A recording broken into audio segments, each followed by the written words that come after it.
Amanhã, Lula tem dois encontros, um com o Zelensky, outro com Joe Biden.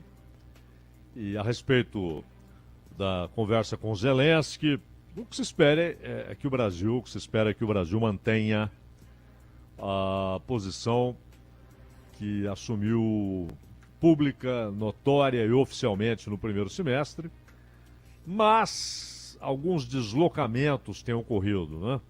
Afinal de contas, é muita pressão, o Brasil tem interesses, inclusive, em buscar apoio para uma reconfiguração do Conselho de Segurança da ONU. Então, o discurso do Brasil hoje é menos incisivo. E o próprio Lula acaba expressando essa mudança, porque ele dizia em alto e bom som, no começo do ano, que os Estados Unidos e a Europa tinham responsabilidade indiscutível, relevante, elevada na guerra. Eram responsáveis também, não pelo desencadeamento da guerra, mas pelo fato de uma solução parecer cada vez mais difícil, uma solução pacífica, diplomática. E depois disso, o Brasil deu algumas voltas. O Celso Amorim, que é o assessor para assuntos internacionais, mas para o Lula é a figura que mais conta, mais até do que o chanceler, em termos de política externa, mas ele é o que se mantém mais próximo da posição original. O próprio Lula, acho até que falta mais informação, convicção, e é preciso ter contato com a origem do problema para tentar buscar uma solução. E não apenas com aquilo que é pasteurizado, aquilo que é reproduzido na imprensa internacional, inclusive na brasileira, né? Que é uma versão pasteurizada, feita para consumo ocidental, a respeito do que produziu a guerra e quais as causas da guerra. Então o Brasil já teve uma posição mais firme, adequada, correta. E correção não dá para ter mais ou menos, ou se é correto ou não se é correto. Então, se há um afastamento, ainda que dúbio, de uma posição que era firme, clara, obviamente você se afasta também da correção da sua posição. E não acho que vá surgir coisa relevante dessa conversa, né? Principalmente se o Brasil continuar dando voltas ali, aderindo um pouco à pasteurização, a lugares comuns, a platitudes do tipo o mundo quer paz. Sim, isso é uma platitude, né? Mas a questão é a realidade e as ferramentas e as políticas que existem para transformar a realidade. E não apenas platitudes do tipo o mundo quer paz. Se o Brasil apenas repete esses chavões que são lugares comuns, será um encontro irrelevante. Não imagino que o Lula vá simplesmente dizer aquilo que o Zelensky quer ouvir, não é? Espero que não. E também não imagino que ele vai voltar àquela posição anterior brasileira, a posição assumida no começo do ano com relação à guerra. Já no encontro com Joe Biden, o Lula havia prometido, quando esteve em Cuba, que iria abordar na conversa com Joe Biden a questão do embargo dos Estados Unidos contra Cuba. Não sei se vai, porque há um tema já acertado há tempos, entre Estados Unidos e Brasil, de que esse encontro seria para adotar uma posição comum em defesa do trabalho digno e decente, dos direitos dos trabalhadores e tal. Aliás, infelizmente, também nesse campo, provavelmente ficaremos no terreno dos lugares comuns, no terreno das platitudes. Porque um aprofundamento nos direitos dos trabalhadores e na defesa do trabalho digno e decente, significa rupturas, significa mudar a maneira, o modo e a extensão da participação do trabalhador na riqueza que ele produz ou ajuda a produzir. E dificilmente o Joe Biden e o próprio Lula vão caminhar em direção a essa ruptura. Então, provavelmente será também um encontro de platitudes. Nós vimos quando o Luiz Marinho compareceu ao encontro da Organização Internacional do Trabalho, a OIT, e o Luiz Marinho defendeu algumas posições muito interessantes. Mas depois ele sumiu, ele tem tido pouco espaço na divulgação de suas ideias, pouco espaço no governo e na imprensa. No governo e na imprensa. Na imprensa, já era esperado. No governo, mostra uma opção, não é? Aquilo que, inclusive, foi compromisso de campanha, que seria a luta pela derrubada da legislação trabalhista imposta pela reforma, essa luta ficou na campanha. E o Luiz Marinho foi o único, de janeiro para cá, que continuou com o mesmo discurso em relação à reforma trabalhista. O quanto ela é perniciosa, o quanto ela degrada as relações de trabalho, precariza a condição do trabalhador e reduz drasticamente o poder de barganha, o poder de reivindicação daquele que entra no mercado com a sua força de trabalho, o trabalhador. Então não imagino que haverá avanços significativos, nem da parte do Lula, nem da parte do Biden. Provavelmente permanecerão no terreno das platitudes, dos lugares comuns. Resta saber se o Lula, além desse tema e de temas que ele abordou, inclusive hoje em seu discurso, o que Lula pretende falar a respeito da questão cubana. Porque em Cuba, no discurso que fez em Cuba, quando participou do encontro dos países em desenvolvimento mais a China, em Havana, o Lula deixou claro que considera o embargo uma ação criminosa, uma política criminosa de Estado, e que levaria ao Biden a reivindicação para que ele adotasse, ele não pode decidir sozinho, essa é uma decisão que passa pelo Congresso dos Estados Unidos, mas adotasse como meta o fim do embargo. O Joe Biden não vai fazer isso. Se de fato o Lula abordar o assunto, provavelmente o Biden vai tergiversar, né?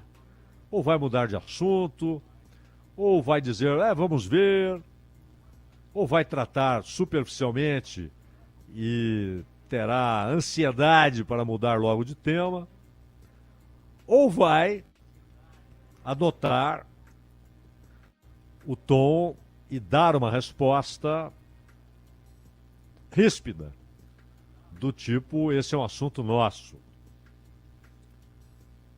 que não interessa a mais ninguém. Seja como for, Biden, que pretende disputar a reeleição, isso depende de uma série de fatores, né? O Biden tem sido protegido pela imprensa dos Estados Unidos do festival de denúncias de corrupção que há contra ele. Denúncias sérias, pesadas, que, devidamente apuradas e, se confirmadas, só poderiam levar ao impeachment. Há um pedido do comando da Casa dos Representantes para que a Casa aprove uma autorização para que o Senado julgue o impedimento de Joe Biden. Porque só o Senado faz o julgamento, mas a Câmara é quem autoriza. Como no Brasil, o Brasil copiou esse modelo.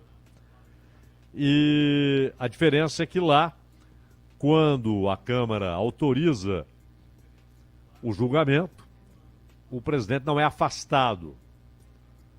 Aqui sim, aqui quando a Câmara autoriza o julgamento, que sempre ocorre no Senado, como lá, o presidente é afastado de suas funções até que haja o julgamento. E lá não, ele continua na presidência. Mas dificilmente isso vai andar. E ainda que haja aprovação da Câmara dos Representantes, onde os republicanos têm maioria, no Senado os democratas têm maioria e é lá que ocorre o julgamento.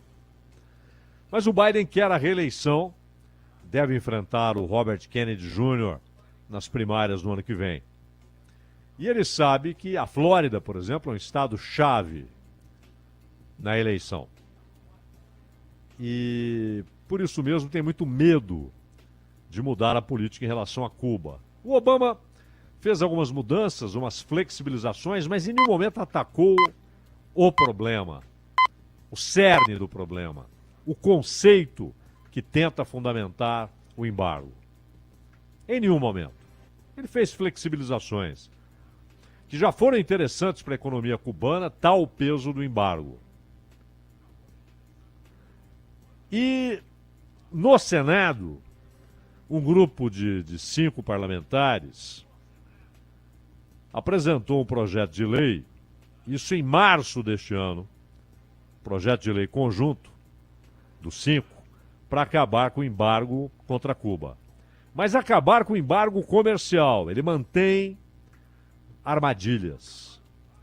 E nem poderia ser diferente quando você vê que os autores são Amy Klobuchar, Chris Murphy, Elizabeth Warren, que disputou, aliás, as primárias que o Biden ganhou, do Partido Democrata, e 2 republicanos, o Jerry Moran e o Roger Marshall. Então não dá para esperar que seja algo cabal, né? Que de fato rompa com as amarras conceituais perversas do embargo. De todo modo, é uma iniciativa. Ou seja, se o Biden decide encarar essa, ele até teria uma base ali, pequena por enquanto, mas uma base de apoio. Mas teria também uma oposição feroz dentro do Congresso dos Estados Unidos. O embargo, embora oficialmente ele tenha começado em 62, fevereiro de 62, com John Kennedy na presidência, o embargo, na verdade, ele começou antes, começou com Eisenhower. Ele começa com Eisenhower e depois é ampliado e transformado nessa lei do embargo pelo John Kennedy. E tem base tanto em uma lei de 1917 a respeito de comércio com nações inimigas, quanto tem base na ideia de que os Estados Unidos têm uma autoridade que não pode ser contestada nas Américas. Quando surge o conceito de a América para os americanos, a doutrina Monroe, a ideia ali era outra, porque ainda havia o domínio colonial espanhol, português, britânico, francês, holandês, pelas Américas. E os Estados Unidos já eram independentes desde 1776. Então, ali a ideia era, ao dizer América para os americanos, era dizer que os Estados Unidos tinham uma política de apoio àqueles que quisessem a libertação do domínio europeu. Mas já trazia embutida a ideia de que os Estados Unidos seriam o grande regente, a grande potência, e depois isso evolui para uma ideia de dono. Qualquer dia a gente vai falar aqui sobre como os Estados Unidos tomaram do México o Texas, a Califórnia, o Arizona, o Novo México. É diferente da Louisiana que ele comprou da França. É diferente do Alasca que ele comprou da Rússia. É diferente do Oregon que ele adquiriu. Essas terras foram tomadas do México, embora em relação ao Texas com uma indenização irrisória que os Estados Unidos pagaram para o México. Aproveitavam que o México estava quebrado em razão de sua guerra pela libertação do domínio espanhol. Mas essa é uma história que a gente vai abordar algum dia, quando for pertinente, né? Mas lá no fim do século XIX, Cuba, lutando para se libertar do domínio espanhol, e os Estados Unidos apoiam essa reivindicação cubana, não por amor a Cuba, mas porque queriam a Espanha fora do jogo, e havia naquele momento uma relação conflituosa entre Estados Unidos e Espanha. Tanto que Cuba é o último país a acabar com a escravidão nas Américas, porque os espanhóis, enquanto estiveram lá, tinham a escravidão como um modo de produção. Vergonhoso, né? Para a Espanha, final do século XIX. Ainda mantinham a legalidade da canalice da escravidão humana. Cuba se liberta em 1902, faz sua primeira Constituição como país independente. E notem, naquela Constituição de 1902, os Estados Unidos fazem os legisladores incluírem no texto constitucional uma emenda Platt. E essa emenda dizia escancaradamente o seguinte: os Estados Unidos têm o direito de intervenção em Cuba. Se Cuba fizer qualquer coisa, adotar qualquer política, qualquer iniciativa que contrarie os interesses dos Estados Unidos. Assim, claramente, sem nenhum pudor. Na década de 30, com a crise mundial, inclusive a crise econômica nos Estados Unidos, que começa a ser resolvida com o novo acordo, né, do Franklin Delano Roosevelt. E o Roosevelt, naquele momento, a preocupação era claramente com o que acontecia na Europa, a ascensão do nazismo, as claras demonstrações, os claros sinais de que, tão pouco tempo depois da Primeira Guerra, uma segunda grande guerra se aproximava. Então, os Estados Unidos, mesmo assim, continuaram com uma política criminosa na Nicarágua, que resulta na morte de Sandino e na ascensão do Somoza, a família Somoza, que ergueu ali uma ditadura sanguinária. E em Cuba, um golpe de Estado. E lá estava participando de tudo e depois tendo controle sobre os presidentes seguintes, Fulgêncio Batista. Na década de 40, Batista é eleito. Termina o mandato, ele vai embora e no início dos anos 50 ele resolve se reeleger, resolve voltar à presidência. Claramente, ele prospecta o ambiente eleitoral e vê que não tinha chance. E aí, com o apoio dos Estados Unidos, é dado um golpe de Estado em Cuba. Assim como foi dado um golpe de Estado na Guatemala contra Jacob Arbenz. Assim como foi dado um golpe de Estado no Irã contra Mossadegh. E todos eles comandados pelos Estados Unidos. No caso do Irã, coautoria, né? Estados Unidos e Reino Unido. Foi um golpe a 4 mãos, executado no Irã contra Mossadegh. Sempre contra governos que tentavam romper com as velhas estruturas, que lutavam por independência, por controle de sua própria economia. Sempre. Lá atrás, na Nicarágua, contra Sandino, que nem era governo, contra Arbenz, na Guatemala, presidente que estava em seu mandato, contra Mossadegh, primeiro-ministro do Irã. E Batista, com apoio, dinheiro dos Estados Unidos, estabelece uma ditadura cruenta, com julgamentos arbitrários, perseguições, execuções. E, ao mesmo tempo, transforma Cuba num território sob controle, em parte, da máfia, que controlava os cassinos, a máfia dos Estados Unidos, que nascera, ou se fortalecera, já existia, claro, mas se fortalecera nos anos 20 e 30, e no início dos anos 50 já era uma potência. A máfia passa a controlar cassinos em Cuba, a prostituição, a venda de entorpecentes, o controle do abastecimento de bebida, e milionários americanos que eram donos da maior parte das terras cubanas e da produção de rum, cana-de-açúcar e, portanto, também do açúcar, produto de exportação, tabaco, os famosos charutos cubanos.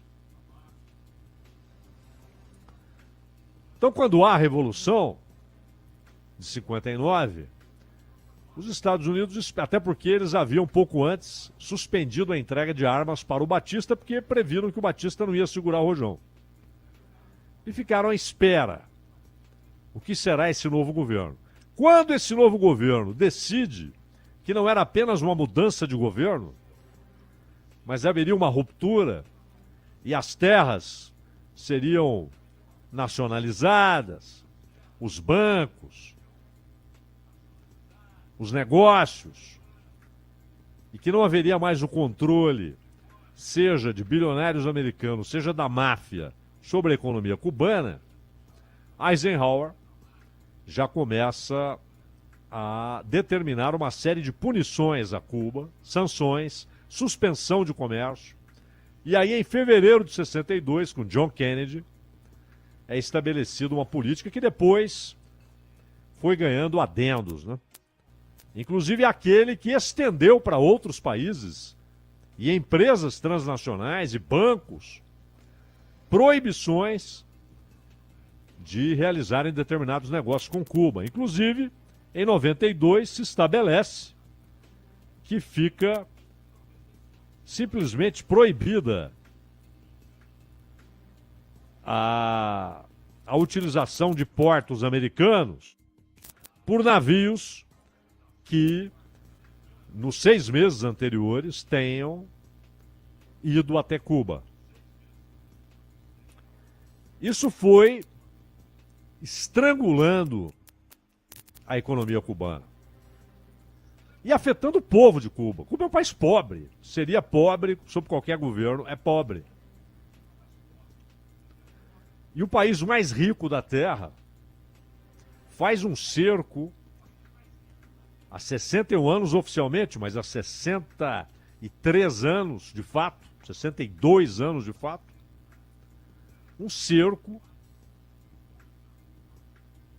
que é imoral e que não tem explicação. Não, mas é porque eles querem que Cuba se torne uma democracia. Não, os Estados Unidos nunca promoveram um embargo contra o Pinochet, contra o Videla, contra o Médici, contra o Bin Salman. Nunca. Contra o Somoza, mas fez contra o Allende. Ou seja, não é defesa de democracia, é defesa de regimes que não contrariam os interesses dos Estados Unidos. Então não sei se o Lula vai de fato cumprir a promessa que fez de abordar o assunto com o Biden. Se abordar, dificilmente isso vai promover algum resultado, mas é uma obrigação moral que, de novo, como no ano passado mais de 180 países na Assembleia Geral aprovaram uma resolução pedindo o fim do embargo e os Estados Unidos ignoram solenemente. De novo será aprovada essa resolução que Cuba apresenta lá há 30 anos e que desde o início dos anos 90 tem sido aprovada na Assembleia Geral, mas ignorada pelos Estados Unidos. Não é uma resolução que eles estão ignorando. Eles estão ignorando uma necessidade moral de remover definitivamente esse embargo. Danilo Gobato.